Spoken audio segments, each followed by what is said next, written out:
I now recognize Joanne McCall, who will address the Assembly as candidate for FEA President.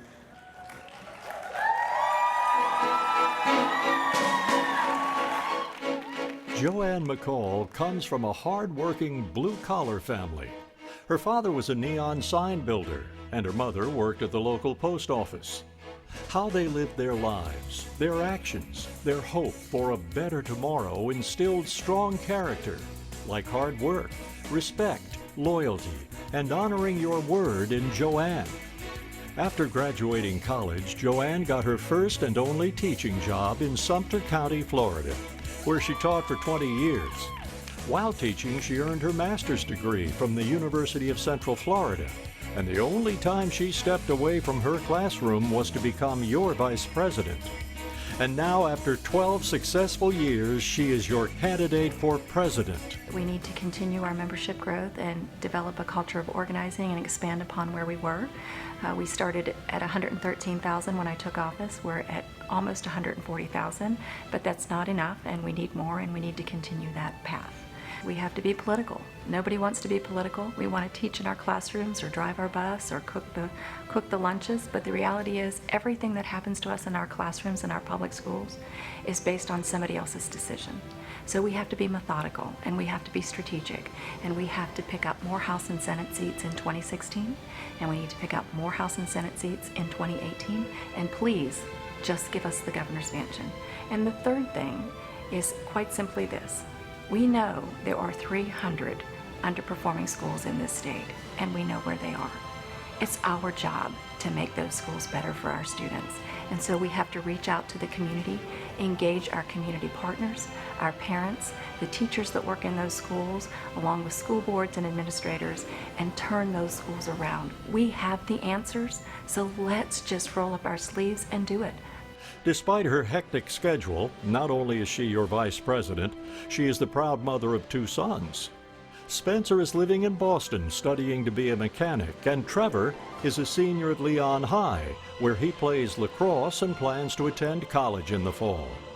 Joanne is constantly traveling around the state, attending to her duties, and manages to make being your vice president, a single mom, and juggling Trevor's schedule with hers seem pretty simple.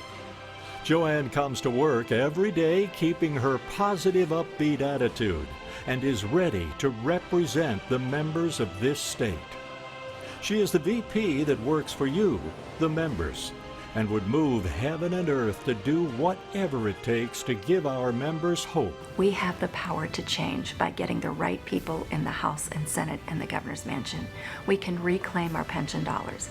We can have a meaningful evaluation system. We can stop the testing mania, and we can return to professional services contract and take back our profession and make it a profession that we're proud of once again. That's our profession. She is an officer that doesn't stand on ceremony and believes this is an organization of the members, by the members, and for the members. Next president must be capable, experienced, and ready to lead this organization, and I am ready to do that. I stand on a record of fiscal responsibility, turning our organization around when we were financially upside down, growing our membership by more than 20,000 members, and standing up to the governor and the legislature and being your voice in the press. Ladies and gentlemen, your Vice President, Joanne McCall.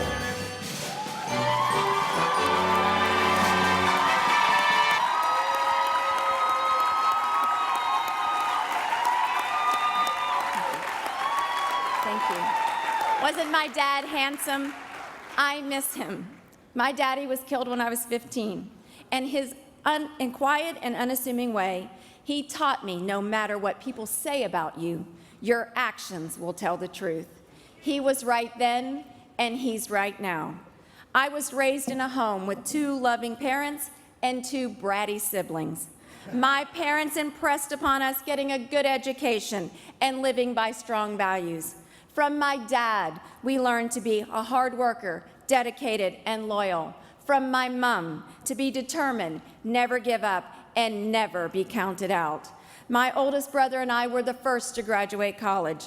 I was recruited from my university to my one and only teaching job as a speech-language pathologist, and remained there for 20 years, only leaving when I became your vice president.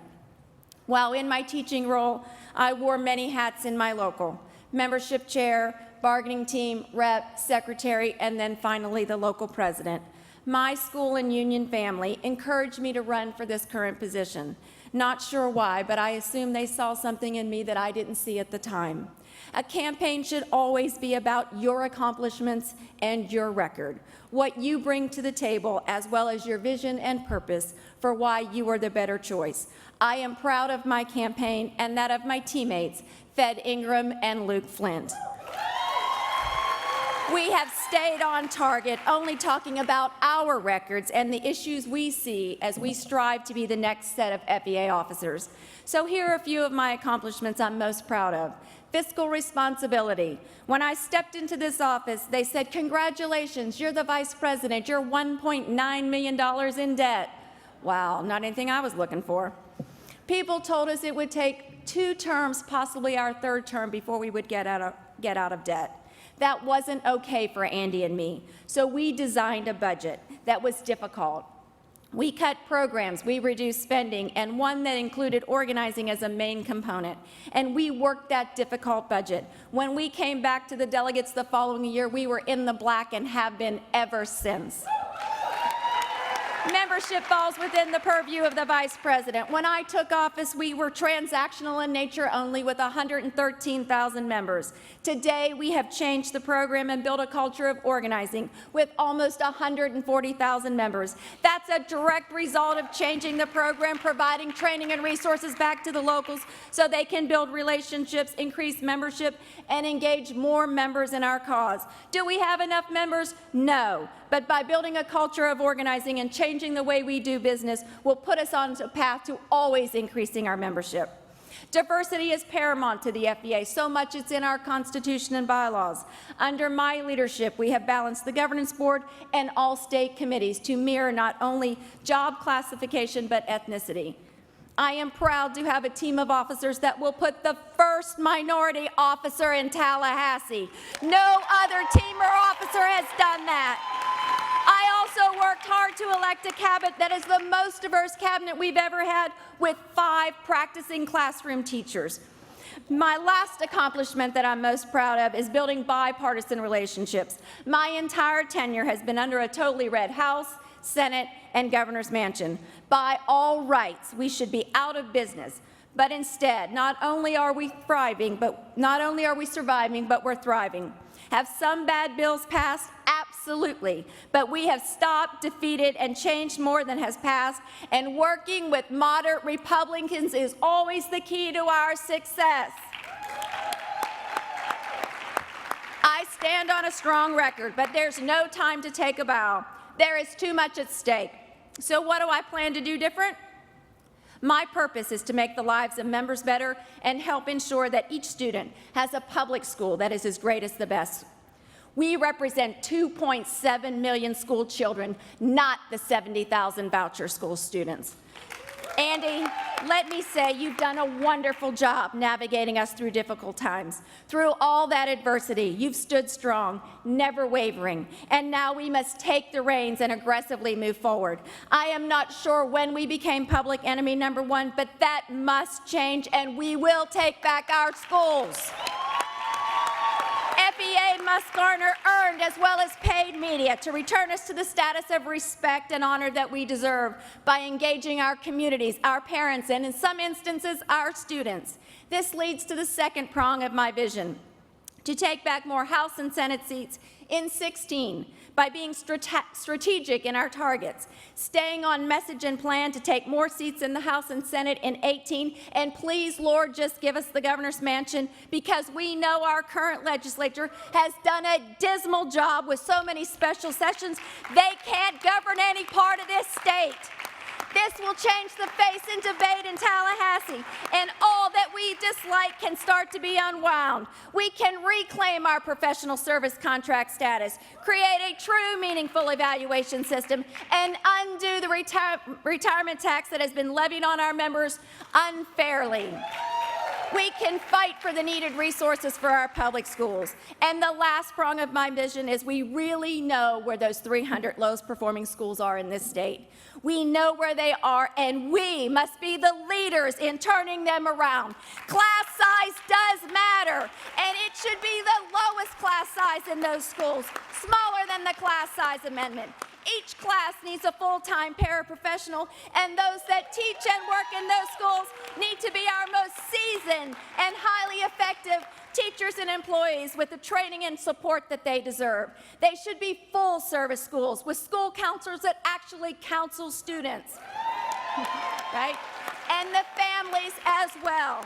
And they need to provide before and after care programs to help students with their academics and socialization skills. In addition, we must provide dental services and medical services to those students. Any politician that tells you poverty doesn't matter has never lived it, seen it, or lived paycheck to paycheck. We must take back our profession, increase funding for our ESPs so they don't have to work 2 and 3 jobs to make ends meet. We must change the dynamics so our student members want to stay and teach in Florida. And we must protect our retirees' COLA and the promises that this state made them so long ago. And let me not forget higher ed. UFF members want their academic freedom protected and guns off our campuses. FEA members, it will take all of us, small, medium, and large locals, teachers, ESPs, higher ed students, and retirees, to reclaim our state. We can do that together with quality leadership. Join me, my team of Fed Ingram and Luke Flynn, and let's move FEA forward. Andy Ford is turning our union over in better shape than when he found it. It's up to us to aggressively take back our schools, our state in Florida, and create our own destiny for Florida public schools. Ladies and gentlemen, we must elect FEA officers with a strong record, vision, and purpose. That is critical as we move forward. If you believe, like we believe, that we can reclaim our pension dollars, then stand with us. If you believe, like we believe, that we must get back